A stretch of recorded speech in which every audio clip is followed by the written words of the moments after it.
বন্ধুরা, কল্পনা করুন আপনি আপনার বাবা মায়ের একমাত্র ভরসা। আপনার বাবা অন্যের জমিতে দিন মজুরি খেটে আপনার পড়ালেখার খরচ জুগিয়েছেন, কারণ আপনি বড় হবেন, বড় চাকরি করবেন, তাদের অভাব দূর করবেন এই আশায়।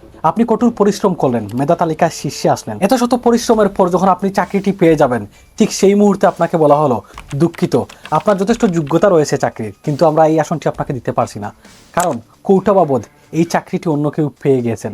সে হতে পারে কোনো এক মুক্তিযোদ্ধা নাতি, সে হতে পারে কোনো এক রাজনৈতিক নেতার আত্মীয়, যার জন্য আপনাকে আমরা এই চাকরিটি দিতে পারছি না। তখন আপনার কি মনে হবে? আপনার কীরকম অনুভব হবে সেই মুহূর্তটা? ঠিক এই অন্যায়ের বিরুদ্ধে বুক চিতিয়ে দাঁড়িয়েছিলেন রংপুরের এক অতি দরিদ্র পরিবারের সন্তান আবু সাইদ। তিনি কোনো বন্দুক হাতে দাঁড়িয়েছিলেন না, তার হাতে কোনো বোমা ছিল না, তার হাতে ছিল একটি লাঠি আর বুকে হাজারো স্বপ্ন। কিন্তু রাষ্ট্র তাকে কী দিয়েছিল? রাষ্ট্র তাকে তার বুকের মধ্যে গুলি দিয়েছিল, তার বুক জাজরা করে দিয়েছিল। অন ক্যামেরার মধ্যে লাইভ হচ্ছিল, যেখানে দেখা গিয়েছিল আবু সাইদকে গুলি করা হচ্ছে। অন ক্যামেরায় লাইভ ভিডিওতে কোটি কোটি মানুষের সামনে চটফট করতে করতে লুটিয়ে পড়ল আবু সাইদ।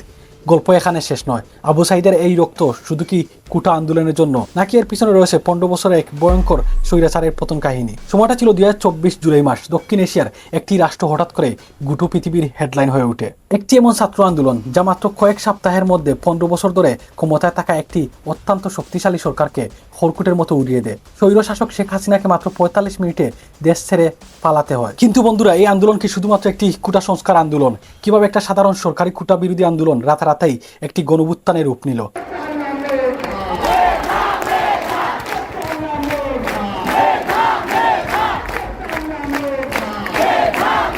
কিভাবে রাষ্ট্রযন্ত্র ব্যবহার করে শত শত শিক্ষার্থীদেরকে হত্যা করা হলো? কিভাবে ইন্টারনেট ব্ল্যাকআউট করে গোটা পৃথিবী দেখে আমাদেরকে বিচ্ছিন্ন করা হলো? এবং সবচেয়ে বড় যে প্রশ্ন, আজ প্রায় 2 বছর হয়ে গেছে, 2026-এ দাঁড়িয়ে সাধারণ মানুষ কি তাদের স্বাধীনতা পেয়েছে?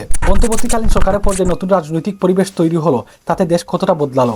আসুন আজকের ভিডিওতে একদম গভীরে গিয়ে এই ক্রোনোলজিটা বোঝার চেষ্টা করব। বন্ধুরা, ঘটনা শুরুটা বুঝতে হলে আমাদের যেতে হবে কিছুটা পিছনে।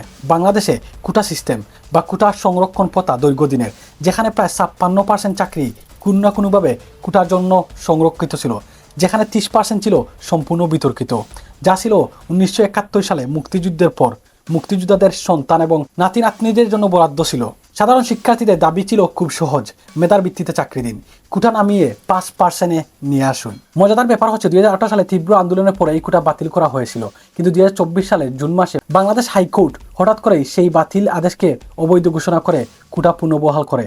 বেশ, ছাত্রদের ধৈর্যের বাঁধ ভেঙে যায়। তারা বৈষম্য বিরোধী আন্দোলনের ব্যানারে রাস্তায় নেমে আসে। 14 জুলাই পরিস্থিতি আরো উত্তপ্ত হয়। তখন তৎকালীন প্রধানমন্ত্রী শেখ হাসিনা একটি প্রেস কনফারেন্সে এসে বলেন, তার মানে কি মুক্তিযোদ্ধার সন্তান নাতিপুতিরা কেউ মেধাবী না?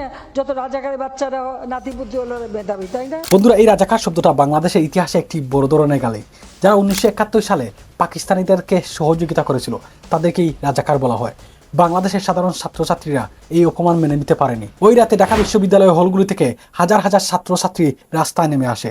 তারা একটি স্লোগান দেয়, তুমি কে, আমি কে, রাজাকার রাজাকার।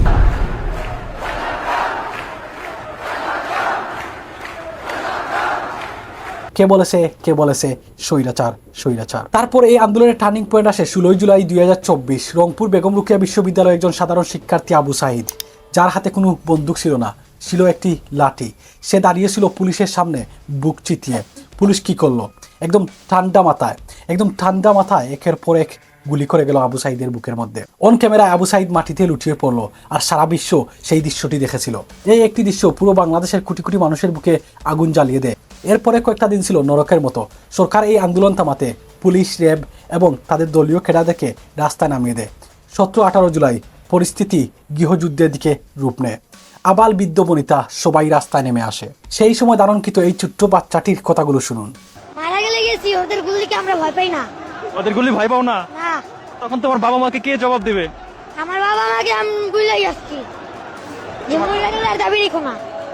মানুষ এতটা সরকার বিরোধী হয়ে গিয়েছিল সেই সময়, অর্থাৎ ছোট্ট বাচ্চা থেকে শুরু করে আবাল বৃদ্ধ বনিতা সবাই সরকারের বিরুদ্ধে কথা বলছেন, সরকারের অন্যায়ের বিরুদ্ধে কথা বলছেন, সাধারণ শিক্ষার্থীদের হয়ে কথা বলছেন।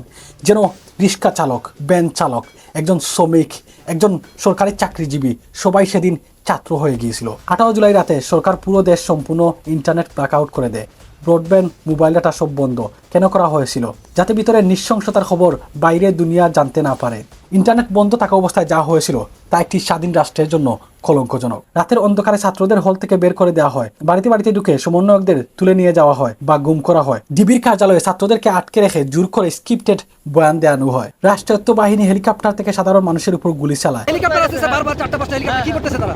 তারা এই যে আমগো দেশের আমগো টাকা সম্পদ পুইলা পুলিশ নিতেছে, পুলিশ উদ্ধার করতেছে। আমাদেরটা খায়, আমাদেরটা পরে এবং কি আমাদের সাথে দুর্নীতি, আমরা নাকি রাজাকার। রেসিডেন্সিয়াল মডেল কলেজের ফারহান ফাইয়াজ সাইদের মতো শত শত তাজা প্রাণ রাজপথে জড়ে যায়। ছোট্ট শিশু আহাদ যে নিজের বারান্দায় দাঁড়িয়ে খেলা করছিল, তার চোখের মধ্যে লাগে পুলিশের গুলি। 1000-এরও বেশি মানুষ এই আন্দোলনে শহীদ হন এবং 20,000-এরও বেশি মানুষ পঙ্গু আহত হন। কিন্তু বন্ধুরা, স্বৈরাচারী শাসকরা সবসময় একটি জিনিস ভুলে যায়, বয়ের একটি সীমা থাকে।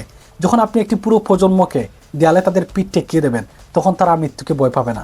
3রা আগস্ট ছাত্ররা কোটা সংস্কার আন্দোলন ছেড়ে এক দফা দাবিতে নামে, আর তা হচ্ছে প্রধানমন্ত্রীর পদত্যাগ। 4 আগস্ট দেশজুড়ে অসহযোগ আন্দোলনে বহু মানুষ মারা যান।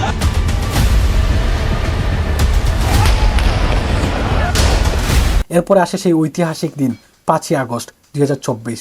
ছাত্ররা ডাক দেয় লং মার্চ টু ঢাকা। আগামীকাল 5ই আগস্ট সারা দেশের মুক্তিকামী জনতাকে ঢাকার উদ্দেশ্যে রওনা হওয়ার জন্য আমরা আহ্বান জানাচ্ছি। লাখো লাখো মানুষ কারফিউ ভেঙে মৃত্যুর ভয় উপেক্ষা করে ঢাকার দিকে আসতে শুরু করে। যখন শেখ হাসিনা দেখলেন সেনাবাহিনী সাধারণ মানুষের উপর গুলি ছুটতে রাজি নয়, তখন তার কাছে আর কোনো পথ খোলা ছিল না। দুপুর 2:30টার দিকে তিনি একটি সামরিক হেলিকপ্টার করে ভারতের উদ্দেশ্যে দেশ ছেড়ে পালিয়ে যান। 15 বছরের একটি শাসনের অবসান ঘটে মাত্র কয়েক ঘন্টায়। বাংলাদেশের মানুষ এর নাম দেন দ্বিতীয় স্বাধীনতা বা জুলাই বিপ্লব।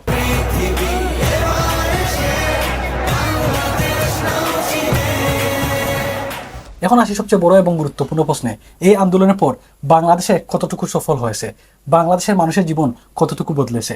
আন্দোলনের পর দেশের শাসন বাড়নেন নোবেল বিজয়ী ডক্টর মোহাম্মদ ইউনূস। তার নেতৃত্বে একটি অন্তর্বর্তীকালীন সরকার গঠিত হয়। গত 1.5 বছরে 2024 থেকে 2026 এই সরকার বেশ কিছু বড় এবং ঐতিহাসিক পদক্ষেপ নিয়েছে, যা আমরা স্ক্রিনে দেখতে পারছি। 2025 সালের শেষ দিকে এসে বাংলাদেশের প্রধান রাজনৈতিক দলগুলো এবং অন্তর্বর্তীকালীন সরকার মিলে জুলাই চার্টার 2025 নামের একটি ঐতিহাসিক দলিলে সই করে। এর মাধ্যমে বাংলাদেশের সংবিধানে বড় পরিবর্তনের সিদ্ধান্ত নেওয়া হয়, যেমন প্রধানমন্ত্রী ক্ষমতায় ভারসাম্য আনা, বিচার বিভাগে সম্পূর্ণ স্বাধীনতা নিশ্চিত করা এবং দ্বিকক্ষ বিশিষ্ট সংসদ চালু করা। আইনগত পরিবর্তন, নাগরিকদের ইন্টারনেটের অধিকারকে মৌলিক অধিকার হিসেবে স্বীকৃতি দেওয়া এবং বিতর্কিত ডিজিটাল নিরাপত্তা আইনের মতো কালো আইনগুলো বাতিল প্রক্রিয়া শুরু হওয়া। এত দেখলে মুদ্রার এক পিঠ, অপর পিঠ কি তা আমরা এখন দেখব।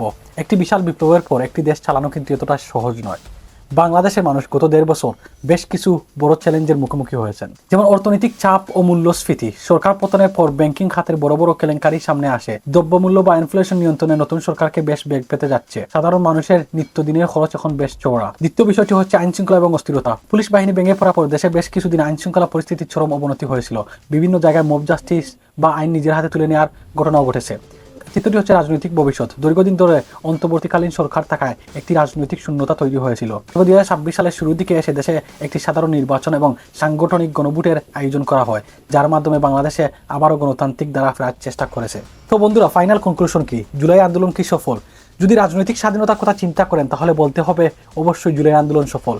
মানুষ স্বাধীনভাবে কথা বলতে পারছে, বুক ফুলিয়ে চলতে পারছে, মানুষ সরকারের সমালোচনা করতে পারছে, এজন্য বলতে হয় যে এই আন্দোলন সফল হয়েছে। কিন্তু যদি অর্থনৈতিক মুক্তি এবং একটি স্থায়ী বৈষম্যহীন শাসন ব্যবস্থার কথা বলি, তবে বাংলাদেশ এখনো একটি ট্রানজিশন বা পরিবর্তনের মধ্যে দিয়ে যাচ্ছে। তবে বন্ধুরা, যে কথাটি বলছিলাম, রাজনৈতিক স্বাধীনতা, মানুষ সরকারের সমালোচনা করতে পারছে। যারা প্রশ্নপত্র ভুল সহ নানা ধরনের অনিয়মের সাথে যুক্ত, তাদের শাস্তি দাবি জানাতে এসেছি এবং আমার সন্তানদের সাথে একাত্মতা প্রকাশ করতে এসেছি, ফার্মের মুরগি বলার প্রতিবাদ জানাতে এসেছি। যদি বৃহত্তর অর্থে আপনি দেখুন, তাহলে দেখতে পারবেন বর্তমান রাজনৈতিক দল যারা ক্ষমতায় রয়েছেন, বিএনপি, বাংলাদেশের বিভিন্ন জায়গায় ছাত্রদল মানুষের উপর নির্যাতন করছে, বিভিন্ন জায়গায় চাঁদাবাজি হচ্ছে, বিভিন্ন জায়গায় মব জাস্টিস হচ্ছে, বিভিন্ন জায়গায় মানুষেরকে জিম্মি করে তাদের কাছ থেকে টাকা আত্মসাৎ করা হচ্ছে। এটি কিন্তু ঘুরিয়ে ফিরিয়ে সেই আওয়ামী লীগের মতো কার্যকলাপ হচ্ছে।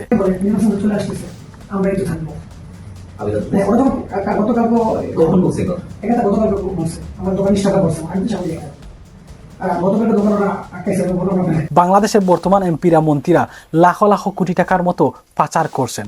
বর্তমান বাংলাদেশের ঋণ খেলাফির পিছনে এই বর্তমান সরকারের এমপিগুলো দায়ী এবং বিভিন্ন মন্ত্রী দায়ী।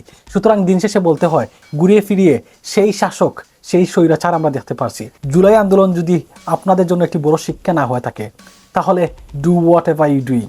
আপনারা ঠিক একই কাজ করুন যা আওয়ামী লীগ করেছে, আপনারা ঠিক একই কাজ করতে থাকুন। তাহলে বাংলাদেশের সাধারণ নাগরিক ঠিক একই কাজ করবে যা তারা 2024 সালে জুলাইয়ে করিয়ে দেখেছে। আপনারা ক্ষমতায় থাকবেন কি না থাকবেন এটি আপনাদের কাজের উপর নির্ভর করছে। ভিডিও দীর্ঘায়িত করবো না, এখানেই শেষ করব, কিন্তু তার পূর্বে আপনাদের মন্তব্য অবশ্যই আশা করি। আপনারা কি মনে করেন জুলাই আন্দোলনের পর যে স্বপ্ন দেখেছিলেন, যে বাংলাদেশের স্বপ্ন আপনারা দেখেছিলেন, সেই বাংলাদেশ কি পেয়েছেন? অদূর ভবিষ্যতে কি বর্তমান সরকার ঠিক আওয়ামী লীগের মতো ব্যবহার করবে না বলে আপনার মনে হয়? অবশ্যই কমেন্ট বক্সে জানিয়ে যাবেন। আজকের মতো এখানেই, অন্য কোনো ভিডিওতে দেখা হবে। সে পর্যন্ত ভালো থাকুন, সুস্থ থাকুন। আসসালামু আলাইকুম।